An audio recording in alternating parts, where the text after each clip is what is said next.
Steve, how do you read the Gary Peters, John James Senate race in Michigan? It's definitely a closer race than the presidential race by all of the polling.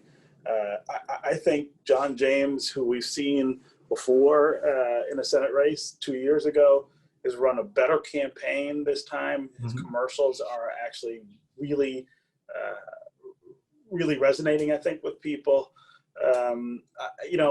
I think he probably doesn't win because of the tide against Republican candidates. But I do think that one of the reasons that you are still seeing the national campaign here in Michigan is worry about that Senate race. Yes. The presidential contest is over. I think everybody kind of realizes that. But if you look at the places that the president is going, it's places where Republican turnout is the concern. And you've got to get Republican votes, even if they're not going to necessarily change the presidential outcome.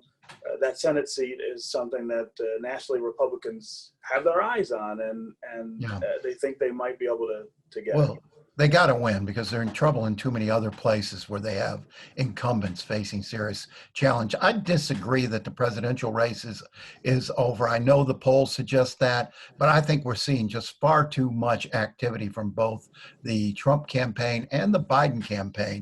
They just keep coming here, which tells me they read something in Michigan or fear something in Michigan that we may not be seeing. And I don't, particularly in this Senate race, I don't fully trust the polls. I think you look at survey after survey saying that Republicans are reluctant to say they're voting for Republicans. They're voting for Trump or they're voting for Senate Republican candidates or congressional candidates. I think that race may be tighter than it appears. I don't understand why James would be outperforming the president, except perhaps that people are hedging their bet, that they want to change the president, they want to get rid of Trump, but they don't necessarily want to give Democrats total control of Washington. That factor may be at work too. Otherwise, I can't see any reason that James would be doing so much better than Trump here. So I also think in the end, so if you go back to 2 years ago when he ran against Debbie Stabenow,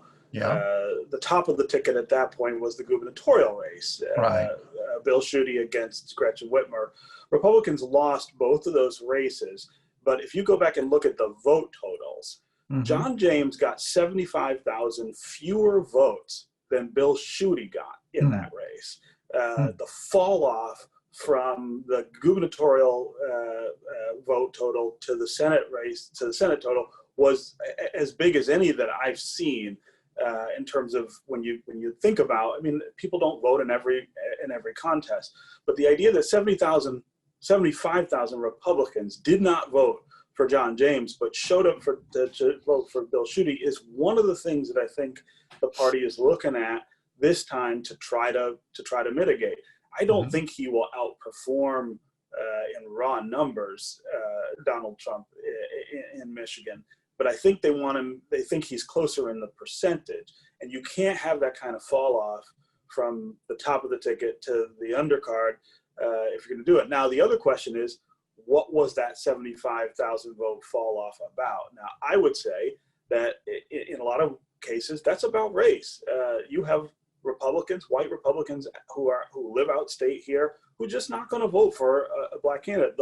They say they'll vote for Republican candidates. They say that they don't have racial biases that would stop them from voting for someone like John James. But that kind of gap really suggests that that's still in play. And I think that is what they are trying to overcome. Now, on the Peters side, he has a kind of similar problem in that he has not connected with black voters who are the base of the Democratic Party the way most Democratic candidates have. And the softness in his numbers really is about these questions that Detroiters and people in other urban communities still have about him. Now, he's a first-term senator.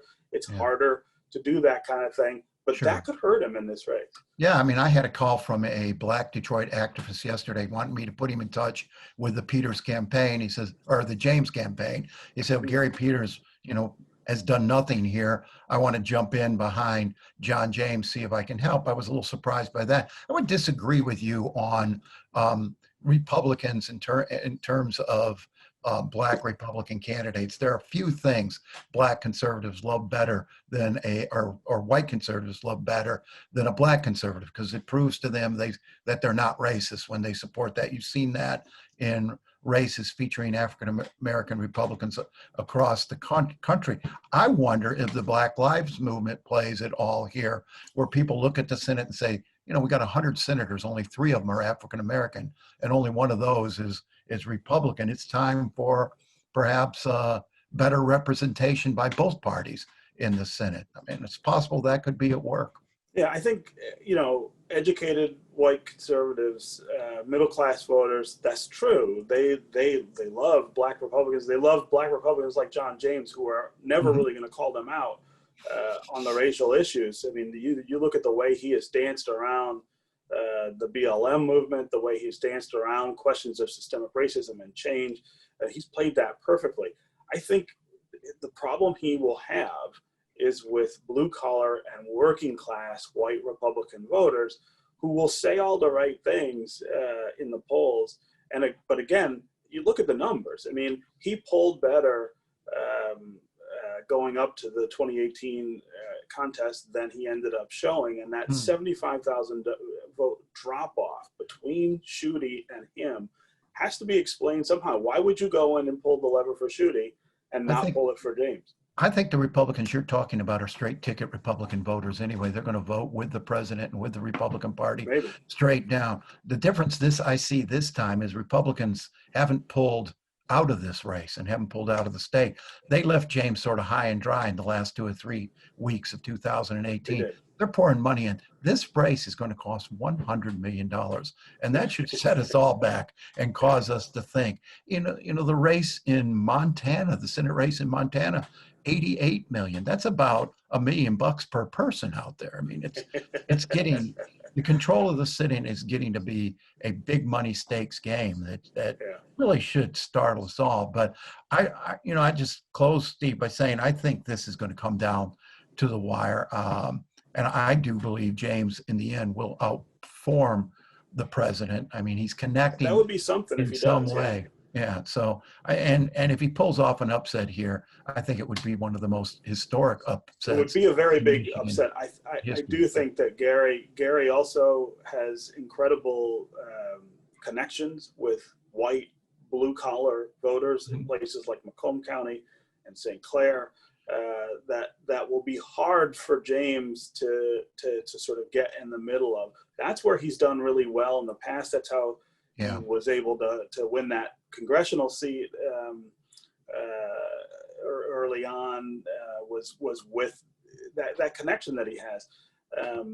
But Steve, the UAW isn't as active or as influential in this election due to their own troubles, and that may be dragging James down a little bit as well. I mean, they could produce, when they're organized and ready, they can produce a tremendous get out the vote effort. I'm not sure they're there this year with all the troubles. But it'll certainly, I think, be the contest that we're watching really closely on election night. Okay, thanks, Steve. And, we'll be talking again next week. Yep. You can find more at onedetroitpbs.org or subscribe to our social media channels and sign up for our One Detroit newsletter.